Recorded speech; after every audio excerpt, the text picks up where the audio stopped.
This podcast is brought to you in conjunction with Hustro.com, a leading construction management software tool. My husband and I wanted to start a family, and we were like, okay, I can't work 100-hour weeks because I was the head brewer and the operations manager. So if I wasn't around working, beer didn't get made. If beer didn't get made, we didn't make money. And so that's where I had to start the long journey of figuring out how to take my business from me being the bottleneck and me having my entire business revolving around me to actually becoming the leader and having a team in place that could actually run the business better than I could, and I could lead the business. And so we were able to do that. We were able to build an amazing team, and that allowed us to have a family, to be able to travel. Hi everybody, Gavin Coyle. I'm the Gaffer back again, and I have Liz Chism all the way from the States, and she is an amazing coach and business expert in the area of construction. So we want to talk to you today about leadership, about growing your leadership skills. We want to talk about you in your business and how you're operating within your business, and are you efficient in the business? Do you have a clear focus and a strategy? What does that look like? We don't have to get into a whole ream of nonsensical business jargon. We just need to get to the key points within your business and about you and what makes the important parts of making you a success. And Liz Chism has all the nuggets of information that I need to get out of her head today in 45 minutes. Liz, how are you today? And welcome to the show. Awesome. Thanks for having me. I'm doing great. We had a nice little chat, pre-chat. Give us that again. Love your background and where you've come from in terms of being around the construction industry. So I grew up in construction. My dad's a third generation contractor. So he learned from his grandpa and his dad. And as a homeschooler growing up, I actually had the privilege of working with my dad. So the goal always was, if you finished all your homework by Sunday night, you got to work with dad and you got to make money. And as a little kid, starting out at 9 years old, making money with dad was probably one of the best things ever. I worked with my dad for many, many years.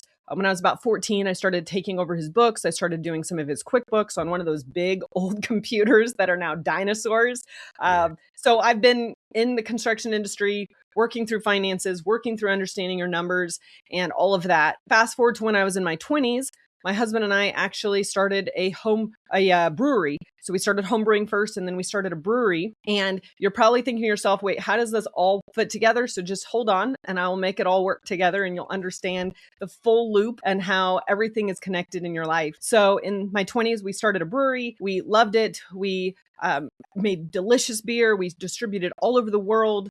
We distributed even some into Europe, which was a lot of fun to go out there and do some collaborations and some brewing events and things like that. And during that time, I turned that hobby of homebrewing into a business, which ended up becoming a bottleneck because I did everything and I didn't know how to let go of control, because I thought that if I let go of control, I also let go of quality.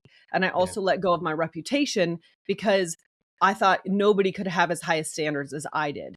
And fast forward a couple of years of working 100-hour weeks and being completely buried in my business, my husband and I wanted to start a family, and we were like, okay, I can't work 100-hour weeks because I was the head brewer and the operations manager. So if I wasn't around working, beer didn't get made. If beer didn't get made, we didn't make money. And so that's where I had to start the long journey of figuring out how to take my business from me being the bottleneck and me having my entire business revolving around me to actually becoming the leader and having a team in place that could actually run the business better than I could, and I could lead the business. And so we were able to do that. We were able to build an amazing team, and that allowed us to have a family, to be able to travel. My daughter clocked in 54 flights by the time she was 2 with all the traveling that we did. And one of the biggest trips that we went on was to China, and we actually distributed quite a bit of beer to China. And in China, Google doesn't work. Your phone doesn't really work, your 17-hour time difference. And so basically you just turn your phone off for the entire time you're gone because it doesn't work anyways. And that was kind of can we get our business to the point where we could be able to turn our phone off for 2 weeks? So we went through a lot of trial and error and testing to see, okay, what's going to break while we're gone? And we successfully went to China for 2 weeks. And that was really the turning point when people started coming to me and going, okay, you worked 100 hours a week, you took a hobby into a business, and you now run the business as a leader and not as the bottleneck, what did you do? And so the rest of this podcast is going to help you understand what to do if you're in the same situation as a contractor who's really good at what you're doing and you're an expert. And how do you take that and you turn it into something where other people actually can meet or exceed your standards? Your quality actually goes up and your reputation gets stronger because you're now the leader of your business instead of the bottleneck. Wow. Where do we start? Okay. There's the Mr. Ferris's book, which is obviously a bestseller for, how to do your business and only for a couple of hours a week and outsourcing and freelancing and, a lot of the tasks that you're not good at or that are low ticket volume tasks. Is that where we're going with this in terms of trying to clear out the unnecessary stuff out of your way? Or where do we actually, if I was to bring you into Gavin Coyle framework contractor business today, blank page, where do we start? So I actually wouldn't start with hiring someone because you probably don't have the cash to even pay for somebody. So where I would start is the very first building block of my 5S framework, which is simplify your business. This is where you're going to get the cash that you need to grow. This is where you're going to get the time bandwidth to grow. And this is where you're going to start honing in and decluttering your business.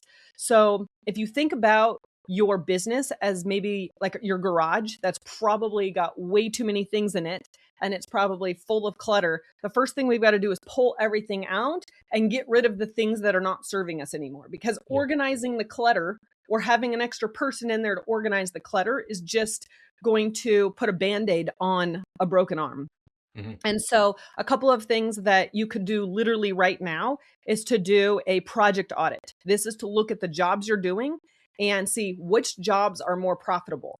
So I work with a lot of kitchen and bath remodelers, and typically one of them is doing better than the other. It's either your bathrooms are making you more money or your kitchens are making you more money. Or for instance, an outdoor living contractor, maybe their landscaping is making more money versus their decks are making more money. And so whatever that project type is that's making you the most money, start focusing on that, because I can guarantee you that you're probably getting 80% of your profit from 20% of those jobs. And if you can just stop doing all the things that are not making you money, you can actually grow your business more. In fact, I talked to one of my clients yesterday and he was sharing with another contractor in my program. And he was like, honestly, the biggest shift in our business this year was saying no more. And he went from a 4% profit margin, net profit, like EBITDA, all the way up to a 12% in less than a year.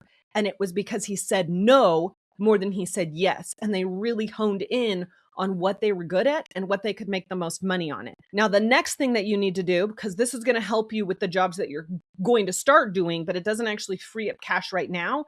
The second thing that you can do is what I call recapture and reallocate. So all of us, no matter if you're a $10 million business or you're a $250,000 business, everyone has limited resources. And how you allocate those resources is going to determine how you actually make your business go. Jeff Bezos has 24 hours a day and I have 24 hours a day. How he uses it and how I use it is growing him $1 billion business, and it's growing me a coaching business. And so you have to think about limited resources and how you're using that. So if you have, let's say you have a job, or maybe you made $100,000 this month. And by the time you've paid your subs and your materials and your employees and everything to make that job run, maybe you have $25,000 left over to pay for your overhead and your taxes and the things that help run your business. So for just simplicity, we're going to say you have a 25% profit margin. Now, that 25% actually took $100,000 or 100% in order to have that come down to 25%. So if you, let's say, are spending money on ads and the ads are not producing business, or you're spending money on software and that software isn't actually helping you move the needle in your business, you need to cancel it. And it's not just canceling the amount of money that you would spend on that, but it's actually canceling that's actually worth 4 times that amount. So if you cancel, let's say $2,000 worth of ad spend that's not producing leads and quality leads for you, that $2,000 took you $8,000 to make, and then you had to go pay everybody And then you Yeah. had to pay yourself. And then you finally had $2,000 left over to go pay for those ads. And so if you just sit down for 45 minutes and look over your bank statement and start canceling everything ruthlessly, you Yeah. can actually free up the cash. So then you can go hire. Yeah, I love that because in fairness to a lot of the listeners to the show, they probably spend a lot of money on marketing and don't know where or how to manage that process. And I've seen a lot of people would comment back to us that they feel like they've been let down by a lot of these marketing agencies, and the leads are not coming in, or they're not the right leads, or they've been told, look, you have to hang in there for at least 6 months before you start getting a bit of traction into the system and stuff like that. And then eventually they just get to the stage where, look, I'll just cancel it because I'm just going nowhere, and they end up having a very bad experience with marketing. It is a very hit and miss sort of operation, and I feel for a lot of the business owners because the marketing companies just want to get in and sort of have this retainer model type program with them, and they don't really look under the bonnet of what type of business you are. If it's a roofing business, what is important about that roofing business, and how do you set yourself apart from other roofing companies, and testimonials and all that kind of good stuff. They really don't, like, it's difficult to find good marketing companies. Would you agree? Oh, 100%. I mean, that's kind of why I started my own marketing, where I teach contractors how to do it. And we'll get into virtual assistants, but I teach them how to use their virtual assistant to run their own marketing in their business, Yeah. because so many agencies just waste money, and they're trying to do a good job. The problem is you have to think about everybody in your market is in a triangle. Let's Mhm. just make a shape. So they're triangle.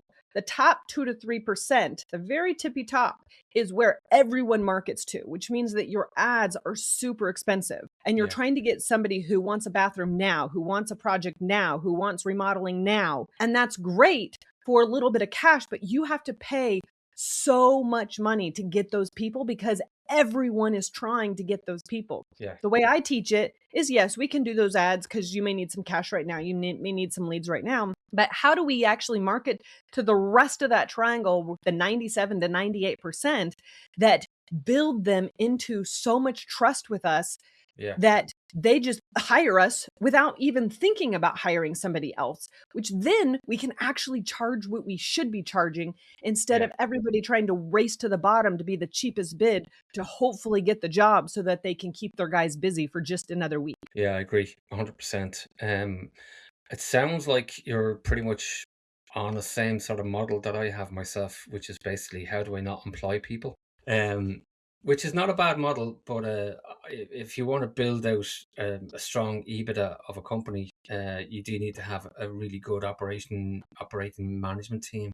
So talk to me about the key players in construction, and the key players that you see that are a must-have within the management team. So I would say if you are a contractor who has 0 employees, then the very first person you should be hiring is a virtual assistant.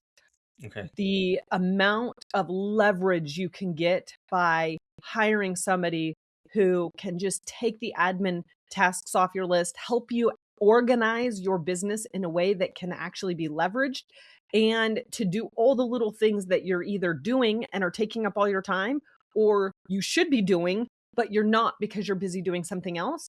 And so hiring a virtual assistant is the number one thing. Pretty much every single one of my clients that I work with, within 30 to 60 days, they've got a full-time virtual assistant working inside their business. And they tell me that it is the best thing they've ever done in their business. And they've actually been able to speed up getting their business to where they want it to go, because they're not caught in the minutia and the Yeah. tedious work of everything. I agree 100%. What's that going to cost me, Liz, roughly? If I need to put a budget together for that, what's it going to cost me? So I work with a company that usually has like a headhunting fee that's a few $100s a month. And then I pay my virtual assistants about $5 a month, or sorry, $5 an hour. And then I give them performance bonuses. And then I also give them, in the Philippines, they have a cultural type idea where they get a 13th month pay. And since they're working for somebody in the States, it's actually not required by law to do that. But I give my virtual assistants a 13-month bonus at Christmas time to help them be able to spoil their family. And it's always prorated depending on when they started in the year. I've got 2 virtual assistants, And they actually forgotten that I was giving them the 13-month bonus, and I just gave it to them, and they were so happy. They both have families, and it was a really great way to bless them because they've been a blessing to my business. If, sometimes you want to pay them a little bit more if they're going to be doing a lot of technical work. But I really like to start them out maybe about $5 an hour. And then as they earn, skills in the business, or as they reach performance milestones, that's when I actually pay them a lot more. And it helps that loyalty in there, which goes back to creating leaders and followers and not just a transactional employee. Yeah, so there's people screaming at the screen here, Liz.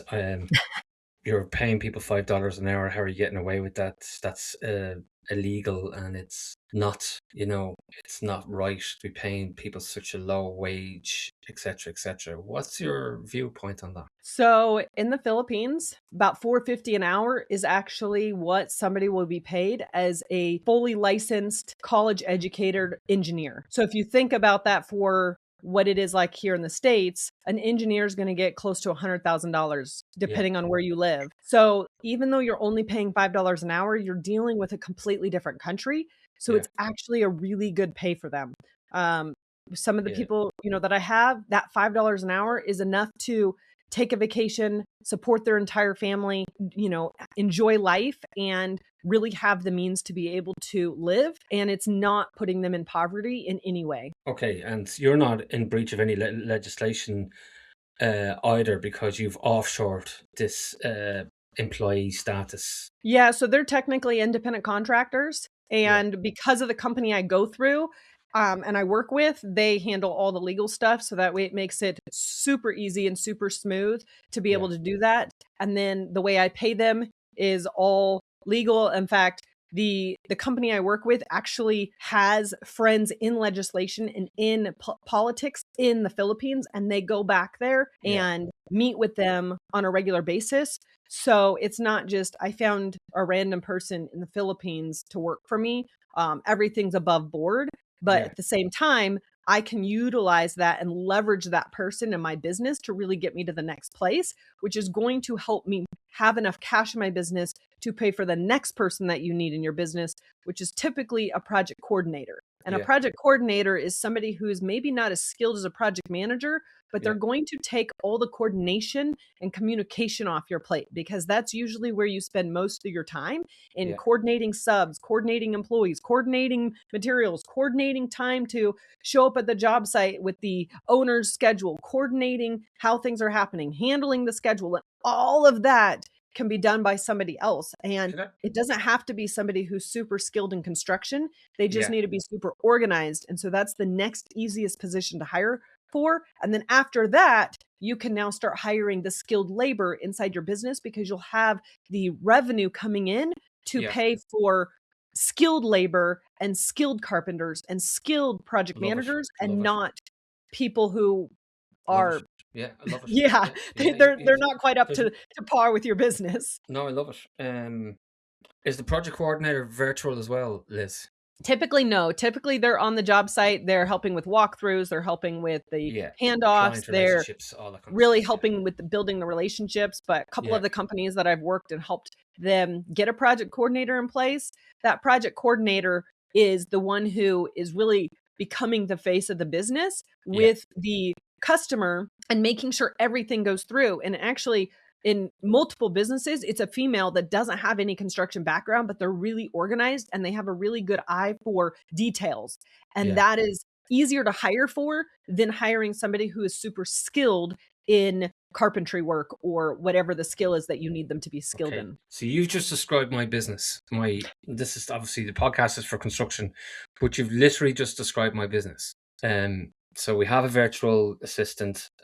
We don't pay them. We pay them double that figure that you have. But again, that's exactly what you said. It was through loyalty and through, my God, we can't lose this person. They're now becoming a valuable asset to the business. And they can do other work as well, by the way. We're not exclusive, if you like.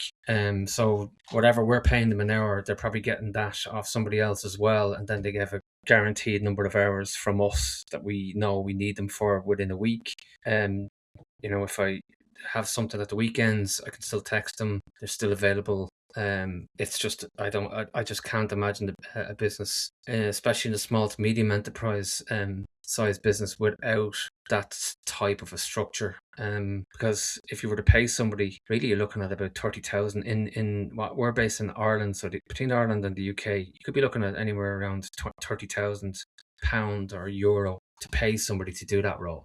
So yesterday during my mastermind call, when we were going and mapping out, we were doing a process map for our marketing and what do our marketing look like now and what does it need to look like for 2026 to help us reach our goals. And, as we're mapping it out, it's like, okay, if somebody doesn't do this action, what happens? And there's a question mark because nothing happens. There's no follow-up. There's no touch back with them. There's no circling back around. There's no, re-engagement at all. And so one of the guys, he's in HVAC, and he said, if I just actually followed up with the leads that we get, and he does all repeat business and referral business. He's like, if I just followed up with the people who love us, we did their work before, but we just forgot to follow up with them. If we just followed up with them, I'd be able to add an extra $1 million to my business. Yeah. And I was like, okay, so how hard is it to follow up? He's like, well, it's not that hard. It's just, you just got to do it. And I was like, okay, so what about a $5 VA going in there and following up with everybody? Is paying somebody $5 an hour worth growing your business $1 million? And he was like, yes, because you want every single person on your team to make you money, whether indirectly or directly. They need to actually contribute to top line revenue or profits in your business. And so when you can start thinking about each employee as not just taking tasks off your plate and freeing you up, but actually what are the things that they can do in your business to make your business more money? That is where each person is going to pay for themselves 5x, 10x, 20x what you're paying them. And that is the fastest path to growth. 100%. And ask yourself, what is it that you do that's important and why is it important? And I think we all get kind of caught and brought into areas of the business that we don't particularly want to get caught up, but sometimes we have to just suck it up and sort of deal with certain issues. But then you look back at it and you go, right, that was not the best use of my time. And I think it's probably more important that you have that realization. I felt, or I feel, or I've experienced, that you kind of go, okay, I don't need to be doing that task again in the future. I've done it now, so now I know what it takes and how long it takes and all that kind of stuff. And I have a kind of a cost matrix in here that I think would work in the future. And to your point, Liz, outsource it, get it outsourced to a specialist, bring them in, and now they're part of that team, and you've now solved that as a sustainable model for your business going forward. Yeah, there's going to be a shift in your business too, from hiring people who are taking stuff off your plate and doing the things that you're doing, to shifting to hiring people who are actually better at it than you. Yeah. So when you hire a bookkeeper, you're hiring an expert. When you're hiring a CPA, you're hiring an expert. You're not hiring somebody who happens to be a contractor who kind of knows the numbers and could help you organize some things. That's not who you want to hire. You want to start hiring experts. And when you do that, you start surrounding yourself with people who are better than you. And that takes a lot of humility as a leader, but that's also where you're going to rise the standard of your business and really help you create an environment where everyone has a place in your environment instead of you being the only person who can do anything in your business. I am full up with notes here. I am actually, I'm on page 6, I think, at this stage with notes. So if anything, I'm getting a lot out of this podcast, but we've touched off the reallocate, as in, limit your resources to, outsourcing. Basically, your virtual assistant is important. Then have your project coordinator or your labor planner person or your liaison between client, yourself, and the guys on the ground, or whatever that looks like for you. Contracts manager, some people might say, in our part of the world. Who's next, Liz? Give me it. Are you looking to spend less time on paperwork and more time making things happen on site? Hustro.com is the simplest construction management software out there. Streamline inspections, defect reporting, and all your project documentation, all in one app. With Hustro.com, contractors are seeing 75% less time on inspections and reports, 47% faster corrective actions, and almost a third quicker decision making. Hustro.com is the simplest software to manage construction projects, period. Level up your site efficiency today with Hustro.com.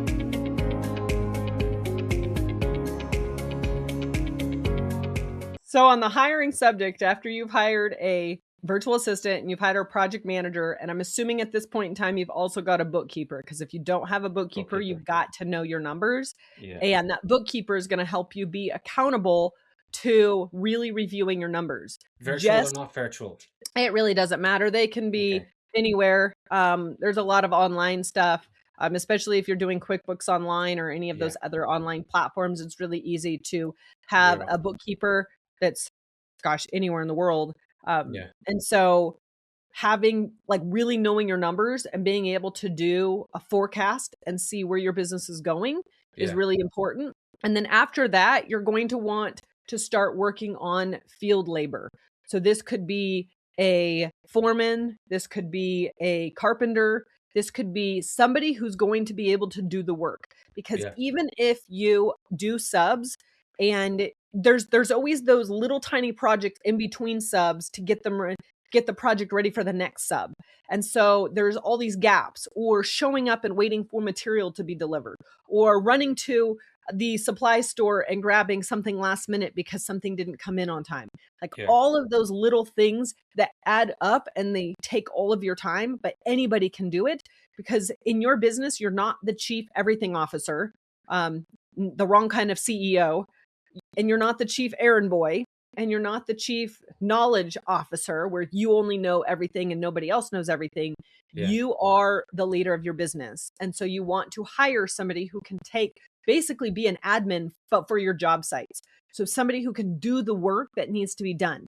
When you're doing a punch list, you really just need somebody to finish things up instead of bringing 10 subs back in.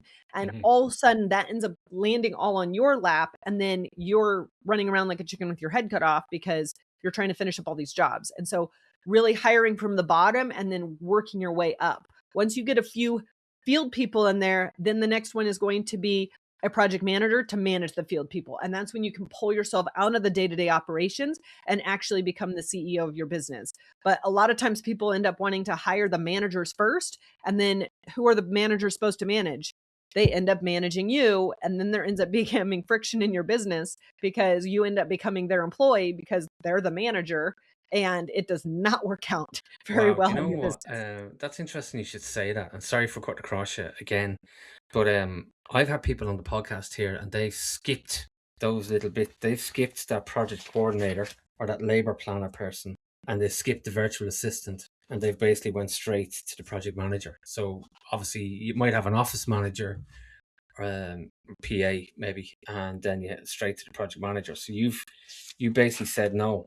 There's some people in the middle here that need to be brought in, which is interesting. And I agree with you, by the way, because there's nothing as bad as bringing in a manager and then all of a sudden you find out that you're managing the manager and the manager's not managing themselves. And then it's kind of like, what are we doing here, lads? And what am I paying for? And if you have a really good team under your manager, then your manager actually is going to shine more. And so building the framework for that first, and you putting in those team members first and putting in the standards first and making sure that the jobs are getting finished to the highest expectation, then it's really easy to hire a project manager to come in and actually do the work. But most of the time, people want to pay the least for employees. And my philosophy is, how much can you pay them to get the best of the best? And if you can pay somebody a little bit more, then you're going to create less headaches for yourself. And ultimately, you're going to be able to build your business faster and better because you're able to acquire talent, not just acquire a warm body that hopefully can do a few things for you. Talk to me about the cost control element, because I know a lot of the listeners and viewers will be very anxious to find out who's doing the figures in terms of quotations, tender bids, execution, job cost control, day works, extras, snags, all that good stuff. So the project manager should own the job costing for every job they manage. Well done. Which means that whatever the estimate came out to be, and whatever those profit margins were, and whatever that end date schedule is, that is the standard that the project manager has to work within. Okay. Now, before an estimate goes out, I usually recommend a meeting between the sales estimator person and the project manager, because the project manager needs to approve that they can actually do that work within that time frame. A lot of times the salesperson likes to overpromise, and then the project manager gets stuck with trying to create some unrealistic expectations, and it ends up being a complete train wreck at the end. And so having that quick check-in of making sure, okay, can you do this? Like, if I promise the client that we can be done at this time and for this amount of money, and we can still keep this profit, is that going to work for you? And as long as the project manager looks at that and says, yes, I can do that, now that's the constraint that the project manager needs to fit within. Yes. Which means all of the scheduling has to be around getting those two things accomplished, being on time and on budget. So, there's terms in the business world called KPIs, or key performance indicators. And those KPIs, or the measurements that show that you're doing a good job, are the things that the project manager needs to report to you as the owner every single week, or sometimes multiple times a week if you have a high volume of jobs, so that they can be kept accountable for hitting the numbers. And if numbers are straying, then that's where you need to jump in before it's the end of the job and you have all of these compounding mistakes happening. And so when you have one person own one clear outcome with two numbers to hit on time and on budget, it's much easier to build the schedule around that versus letting things swell outside of the assumed numbers because nothing was clear in the beginning. So I'm writing down here, the project manager, I'm basically building out the spec here, because Gavin Coyle, framework contractor, needs to get going. And my ideal project manager will have their finger on quality, cost, safety, and operations. But realistically, I set the expectations as the CEO or managing director or owner of the business. And maybe I'm doing the sales as well, which I would encourage any owner, that the lifeblood of any business is you selling. And if you can't sell, bring that salesperson in. As you said earlier on, you have your sales estimator. But also we've made a really good point there of having a system and a procedure and a standard to follow, that you set that standard and you set that framework, and then everybody operates within that framework. Is that correct? That's correct. And that's where SOPs, or standard operating procedures, come into play here. So a lot of times people want to have systems in their business and have standard operating procedures in their business, but they don't start with the framework of what numbers are somebody going to own, and then build backwards the process that's going to take them to get there. So a lot of times, people just go like ChatGPT and say, hey, I need an SOP for, estimating. And they get some BS piece of paper that says how to estimate, but it doesn't tell them how to estimate with actually getting more estimates closed, or how to manage a job to actually finish on time and on budget, or to, what quality checks need to happen along the way in order to keep the schedule going. By just simply having some processes in place with the end goal being quality, that finishing on time, finishing on budget, and really at the end of the day, creating a raving fan, because that customer is shocked that you actually finished on time and on budget, because that doesn't usually happen in the construction world. Then they're like, wow. And they're going to tell everybody, and it's going to be a compounding effect as you start putting in those systems and those standards, and you start having that goal and working your way backwards. Then that's where you can start growing your business exponentially, but you've got to build the foundation first. Hello, Gaffers. Hope you're enjoying the podcast. We love every one of the guests that we have, but in order to bring on more great guests, we'd love to build the channel with you. So hit the subscribe, hit the like button, and let's create a really great community where we bring in better and better guests for you to deliver great content and great pieces of information that you can take back into your business. Now, back to the podcast. Thank you. Well done, well said. Challenges within the clients that you have in your business, Liz. What challenges are they coming back to you with that you see are kind of a trend, if you like, within the construction sector? So I know this whole podcast, we've talked a lot about tactical strategies and how to do the certain things in your business. But at the same time, it's 80% mental work and 20% tactics. And so a lot of times when I'm coaching my contractors, it's not me giving them another tactic. It's me helping them actually implement the tactic within their business. Because, somebody asked me the other day, well, what software program do you recommend? And I said, well, the one you use, because most of the time you've tried 10 different software programs and getting the 11th one is not going to help you in your business. It's going to be the one that you consistently implement. I do a lot with marketing. I do a lot with video marketing. I do a lot where I've cut people's ad spend in half and doubled their business in the same month. But they've had to actually get themselves in front of the camera. And so thinking through, okay, how do you not get to be afraid speaking in front of the camera? Most contractors don't want to go in front of the camera and speak about their business. But once I can unlock that, then all of a sudden they start getting this fire under them and they start posting all these videos and their business skyrockets because it was just this internal battle that they were dealing with that was blocking them from actually doing the things that they needed to do in their business in the first place. And they've got a playground of great content to play with. Like for anyone listening to the podcast, and if you own a construction company, think about all of the content that you can create in terms of, here I am in the office, I've just bought a new vehicle, here's why I bought the vehicle, here's how much, here's the consideration for buying the vehicle, this is what, the plan is for the next 3 years with the vehicle, etc., etc. I've had a bad day, so here's the job went wrong today, let's have a discussion about that. And, get comfortable with the camera, because the camera it's here to stay, and it does make a difference in terms of getting your brand out there and getting your message out there and showing people, in real time how good a company you are and how, conscientious you are as a leader. Yeah, and the more videos that you put out there and the more social media proof that you put out there, and even just reposting your, screenshots of video testimonials and reviews that you've gotten from your clients, and then talking about the story behind that post. Like, they gave us a project that we thought was impossible and we had to work through the challenges with it. And this is the, end result of this project. And here's the review that they left over. You add that story element to it.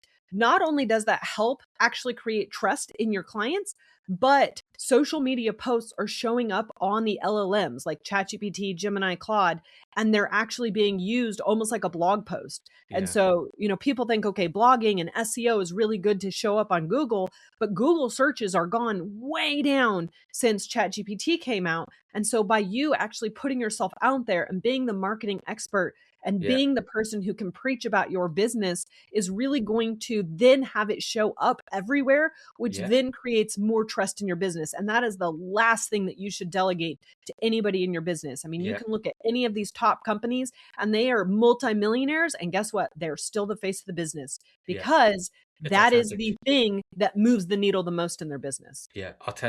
Being authentic is, you can't replace being authentic. You cannot replace that. 100%. Well done. Talk to me. I noticed you have a book out as well. Is it just the one book on SOPs? Yeah, I just have one book.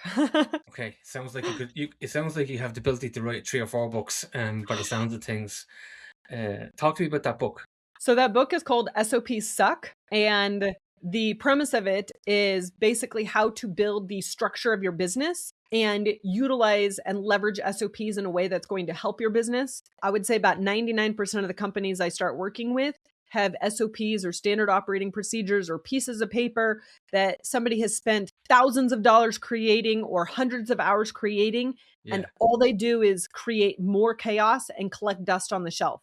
And so that book really goes through how to scale your business and how to scale it successfully with the least amount of friction in your business, and how to take your business from you being the operator to you being the owner. You're a busy woman. 4 o'clock in the morning. You told me earlier on you got up at 4 o'clock in the morning. Talk me through a day in the life of Liz Chism. So I get up at 4 every morning. I love getting up early in the morning. I've gotten up early for years and years, so it's not something that I have to do. In fact, this morning, actually, I was awake at 3:45 because I just woke up. I didn't even need an alarm. I spend me time. I focus on me, my personal growth and development.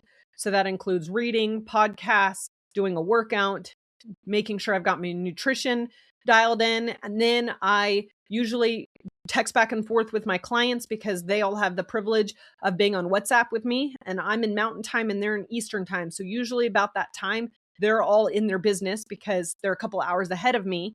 And I can answer their question and work through issues with them and really just coach them. So I spend about 30 minutes doing that.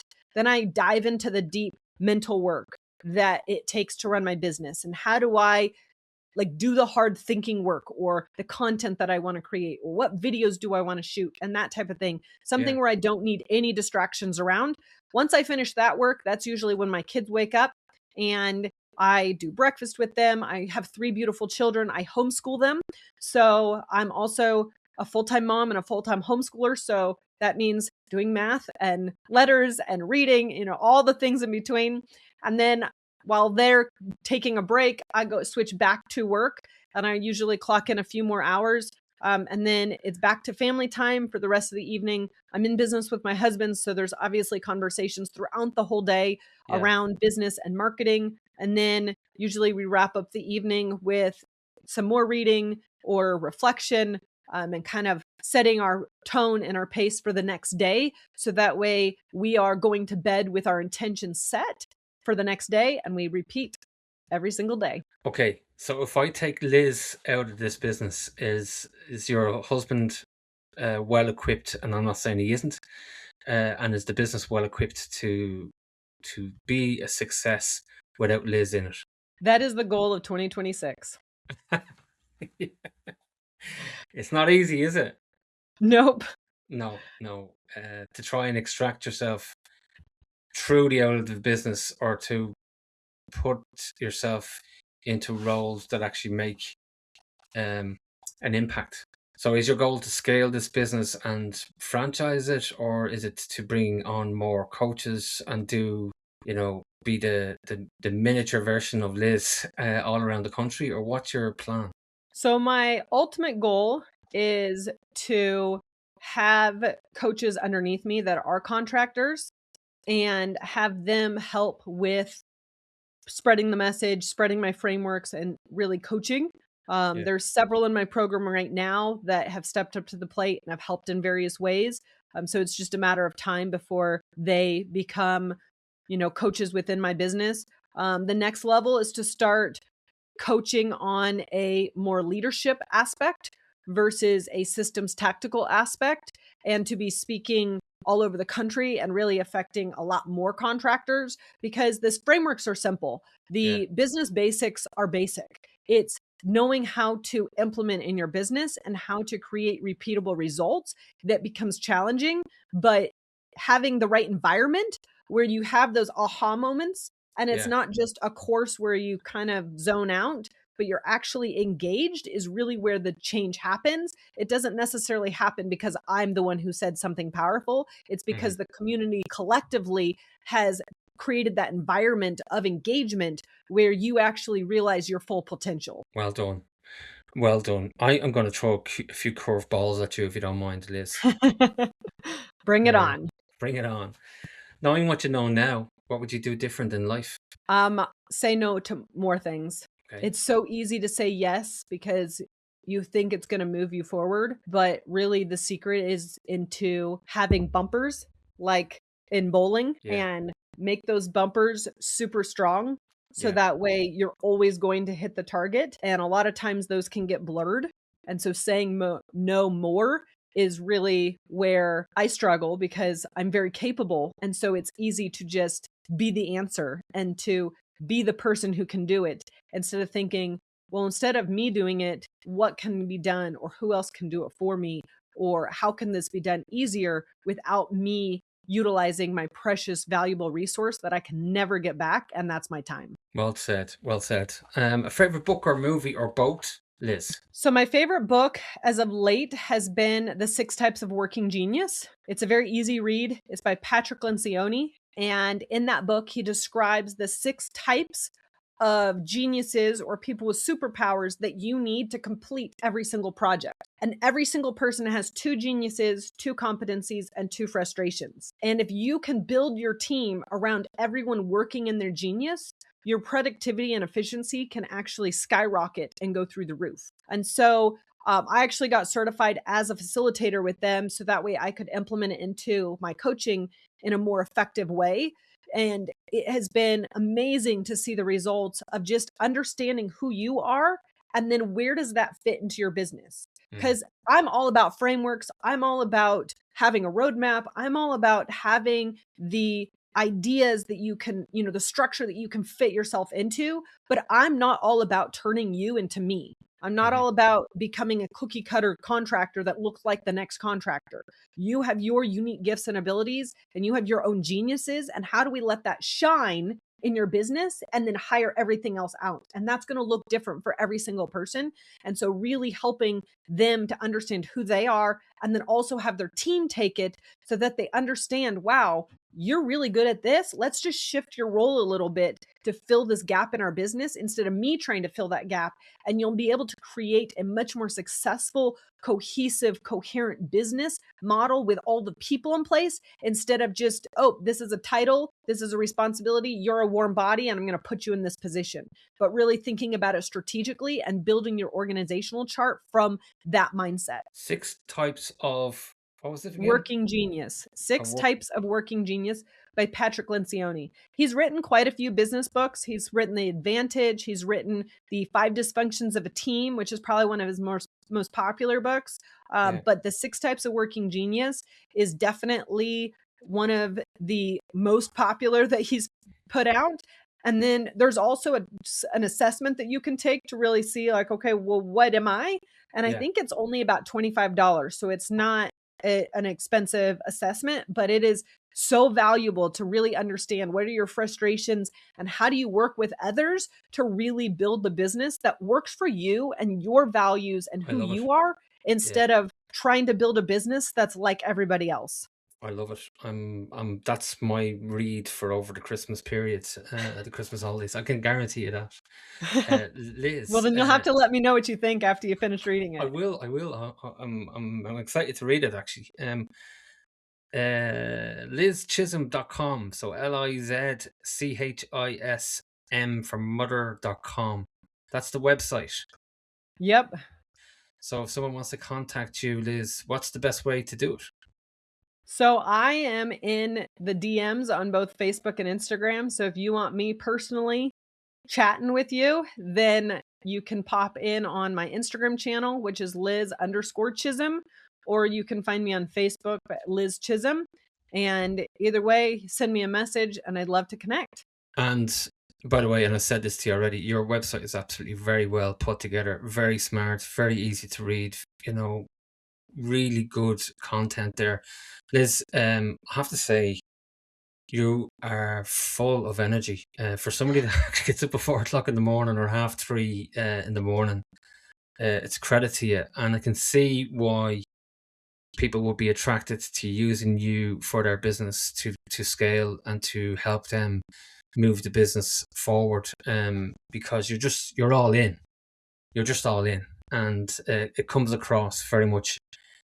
Even though you're on the other side of the world, it definitely comes across that you're trustworthy, you're honest, and you just get that feeling that if you're having a bad day or if something's going wrong, you're the type of person that you could ring and kind of help to turn around. And I think if anybody's considering using a business mentor or coach, and I know there's a lot of people out there that would be taking advantage of that particular industry and not really serving the customer, you're not one of those people, Liz, and it was a pleasure having you on the podcast. Well, thank you for all those kind words, and it was fun to be here. Thank you, and we'll definitely get you back on again in 2026 because I want to see how you're getting on with your goals and your ambitions for next year. So maybe this time next year we do it again, yeah?